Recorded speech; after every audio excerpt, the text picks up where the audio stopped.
Entendes o que estás lendo? O podcast que te leva através das páginas da Bíblia, livro por livro, capítulo por capítulo. Uma exposição bíblica emocionante. Aperte os cintos e embarque comigo nesta viagem.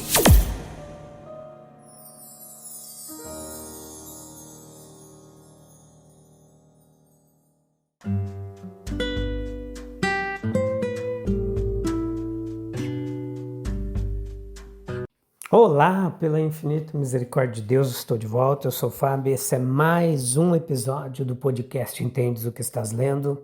Vamos lá, continuar. Capítulo 27, parte 2 hoje. A gente está chegando ao finalzinho do livro de Atos, tem sido uma jornada muito edificante.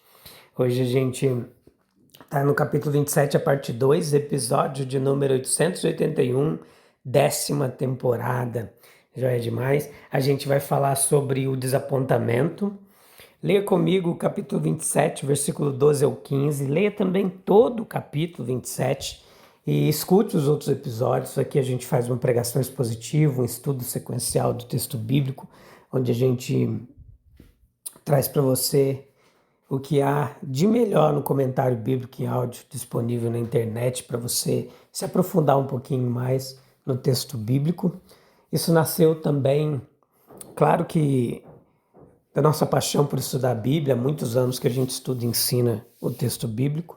A gente se debruça sobre muitos outros comentaristas eruditos, mas também porque nós líamos a Bíblia, aquele propósito de ler a Bíblia durante um ano, mas de uma forma muito assim programada, né? De uma forma muito sistematizada, assim, sem se aprofundar no texto, e aí nasceu esse desejo da gente se aprofundar mais, não focar muito em tempo, mas focar em tentar entender e compreender todo o texto, o contexto e tudo aquilo que Deus tem para o nosso coração. O versículo 12 e 15 do capítulo 27 diz assim: uma vez que Bons Portos era uma enseada aberta, um péssimo lugar para passar o inverno, a maioria da tripulação desejava ir a Fênice, que ficava mais adiante na costa de Creta, e passar o inverno ali. Fênice era um bom porto, com abertura apenas para o sudoeste e o noroeste. Quando um vento leve, versículo 13, começou a soprar do sul, os marinheiros pensaram que conseguiriam chegar lá a salvo. Por isso, levantaram âncora e foram costeando Creta. 14. Mas o tempo mudou de repente e um vento com força de furacão chamado Nordeste soprou sobre a ilha e nos empurrou para o mar aberto. Versículo 15. Como os marinheiros não conseguiam manobrar o navio para ficar de frente para o vento, desistiram e deixaram que fosse levado pela tempestade. Entenda, a decepção é a forte reação da alma quando nutre uma expectativa ansiosa e não consegue alcançar o objeto de sua esperança. O conhecido ditado que afirma a bem-aventurança daquele que nada espera é apenas um ditado. Não contém nenhuma outra verdade além de que é sábio não alimentar esperanças que provavelmente não se realizarão. E esta é uma verdade muito simples, pois a esperança é uma constante residência da alma humana. Salmos 22, 9 diz: Tu me fizeste esperar nos seios de minha mãe. O homem precisa esperar por aquilo que está além de sua capacidade. Caso contrário, ele afundaria rapidamente na escala do ser. Nós podemos nos empenhar em trocar o insuficiente pelo satisfatório. Foi o caso aqui no texto. Onde chegaram não era adequado para passar o inverno, versículo 12. Os marinheiros não podiam ter certeza de que estavam seguros até chegarem a outro porto, que ficava a sudoeste, noroeste, Fênice. Ou podemos desejar passar do inadequado para o apropriado, como quando aquele que deixou a infância para trás deseja herdar a maturidade. Ou podemos ansiar por passar do bom para o melhor, como quando um homem se esforça para ascender a um cargo mais elevado, a uma posição superior, a uma esfera mais ampla. Tal esperança é, no primeiro caso, obrigatória, no segundo, desejável, no terceiro, admissível. Mas tal é a fragilidade da nossa natureza e tal a fragilidade dos nossos esforços. A decepção muitas vezes aguarda a esperança. Quantas vezes o vento sopra suavemente, verso 13, e pensamos ter alcançado o nosso objetivo. E nos preparamos para entrar em nosso porto desejado, quando de repente surge um vento tempestuoso, o navio não resiste, verso 15, e temos que deixá-lo levar para onde quiser, mas não para onde nós queremos. Quantas vezes um implacável vento se interpõe entre nós e a realização de nossa esperança, da infância à velhice, da decepção amarga o cálice da vida, entristece o espírito do homem. É a criança que não recebe seu brinquedo cobiçado, é o menino que quase ganha o prêmio, é o jovem que quase conquista o cargo desejado, mas é superado nas listas, é o amante que retorna com o coração pesado, é a mãe que não consegue salvar a jovem vida da sepultura de um bebê, é o estadista que é preterido para que um favorito possa assumir o cargo. É o estudante, o viajante que não fez a descoberta que parecia tão próxima. É o coração humano que busca, luta, anseia, que se abre para receber e é amargamente decepcionado. De todos os males que se abatem sobre o caminho da vida e obscurecem, nenhum é mais comum, nenhum mais poderoso, nenhum mais doloroso de suportar. Sob seu golpe, quantos corações sangraram até a morte? Sob seu peso cruel, quantos que vivem ao nosso redor e cujo caminho cruzamos são obrigados a caminhar em silêncio todos os dias? Nós devemos agradecer a Deus, pois há um refúgio, até mesmo da decepção. Os marinheiros em nosso texto tinham pouco consolo quando não conseguiam alcançar seu objetivo. Não havia outro porto para onde se dirigir. Mas quando a decepção atinge a alma humana na luta e no conflito da vida, sempre há um refúgio para o qual o coração pode fugir, um porto seguro onde se esconder. O conteúdo deste capítulo ele está, em alguns aspectos, entre os mais impressionantes e instrutivos para a compreensão dos aspectos mais profundos da vida humana e da natureza em todo o livro de Atos. A interação entre a ação humana e a providência divina, a harmonia entre a responsabilidade humana e o propósito divino são ilustradas de forma contundente, mais de uma vez. O exemplo de Paulo que demonstra a verdadeira força, o alicerce sólido sobre o qual se apoiar, que são a porção do homem em quem habita a verdade de Deus, em comparação com outros no barco, embora ele seja o prisioneiro. Supondo que lemos corretamente que havia nada menos que 276 almas naquele barco à deriva, versículo 37, nós podemos dizer que a extensão desse longo capítulo, ele mostra um homem, ele, o principal prisioneiro, como aquele cujo coração não desfalece, que reanima os corações dos outros e em quem, sob a proteção de Deus, reside a esperança de todos. A força deste contraste ele torna o capítulo de interesse singular e constante. Por um lado, e por outro, ele espalha sugestões de instrução ao longo de toda a sua trajetória. Embora não encontremos nada de positivo a respeito do estado de espírito dos companheiros e amigos pessoais de Paulo, um dos quais era o historiador do livro, e que por essa mesma razão provavelmente se abstém de falar de si mesmo, não há motivo para duvidar de que eles compartilhavam da força, da paz e da fé inabalável do próprio Paulo. Nessa passagem, nós podemos observar Paulo como o homem adequado no momento adequado. Ele é o homem que está acorrentado. Ele é o homem por quem um centurião romano não pode deixar de demonstrar alguma consideração. Versículos 3, 11, 31, 32 e 43.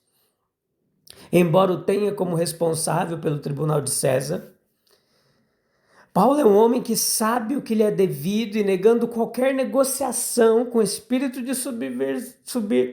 subserviência, ele mantém-se firme e ousa dizer: vejam, eu estava certo. Versículos 10 e 21. Embora pudesse muito bem ter se mantido afastado dos demais no barco e ser facilmente desculpado por eles, por isso, ele não segue esse caminho, não representa esse papel. Ele se entrega de corpo e alma a eles e aos seus. Ele é o pregador do conforto e da coragem. E o profeta confiante da esperança e da segurança, mas também fala do mal junto com o bem. Verso 26. Ele é um homem verdadeiramente comprometido com a sua fé, que não se envergonha de Cristo e revela claramente a origem de sua própria confiança e da firmeza de sua linguagem, dirigida à congregação ali, ao povo no barco, apesar de poder ser chamado ou considerado fanático.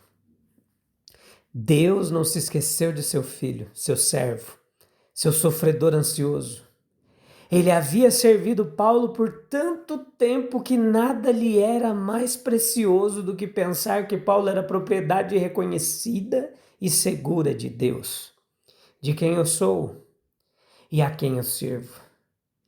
E agora, com testemunho terno, ele lhe faz saber que não se esqueceu dele, que não desviou o olhar dele, mas o segue com esse olhar vigilante, cuidadoso e amoroso. E envia seu santo anjo a ele. Deus fortaleceu, renovou a confiança de seu filho e servo de uma maneira muito notável. Novamente envia seu anjo, novamente a visita é a visita da noite, quando um sono profundo cai sobre os homens. Em geral, mas quando pouco visitava os olhos de Paulo ou dos outros naquele barco, novamente o anjo está ao lado de Paulo, pronto para a marcha, para o trabalho, para o conflito, para a vitória. Novamente as palavras anteriores são repetidas, como em Atos 23, 11. Não bastava que Deus tivesse falado uma vez, dizendo que os olhos de Paulo veriam Roma, que ele pregaria em Roma. Novamente, porém, a garantia lhe é dada e novamente a palavra de encorajamento direta é dirigida ao coração de Paulo. Atos 23, 11. Tenha bom ânimo. Não temas, Paulo, que Deus concede dupla e altíssima honra ao seu filho, desprezado e servo sofredor. Ele dá a Paulo todos os que navegam com ele.